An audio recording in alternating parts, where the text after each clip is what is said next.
Recently, I've been dipping my toes into working with 4K in visual effects, and this means rendering out 4K images. And a big reason why I've kind of put off working with 4K as long as I can is because of the space that 4K takes up, and also the render times increase ridiculously. And so I'd like to share with you a little hack that's really helped me to speed up my workflow when working in 4K and visual effects and rendering CG stuff. So let me just show you here real quick. You can see this is my compositor in my Blender scene, and we have the project resolution set here to 4K. And if you take a look at this, there's something that is recurring throughout the scene, and that's these little scale nodes. Go to transform and scale and grab one of these, and I've just set this to be render size. And for almost every input except for the renders themselves, the renders know what resolution the render is, I put these scale nodes right after every mask. I put them after footage when I'm inputting that to the project. You can see just lots of masks. So this scale node.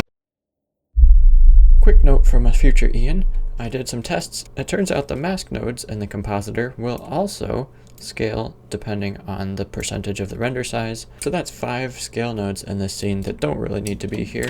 If we hit Control X, that'll just get rid of those. But don't forget to put these scale nodes after the input movie clips because these are still pretty important. The utility of this is when I'm doing a test render to see if something will actually look good and work, I set the render percentage to be 50%, and that saves a huge amount of time when I'm going back and forth just rendering out tests. And once I've got a test that I'm pretty happy with, I'll set the final resolution to 100%, render it out in 4K, and go do something else for like 6 hours.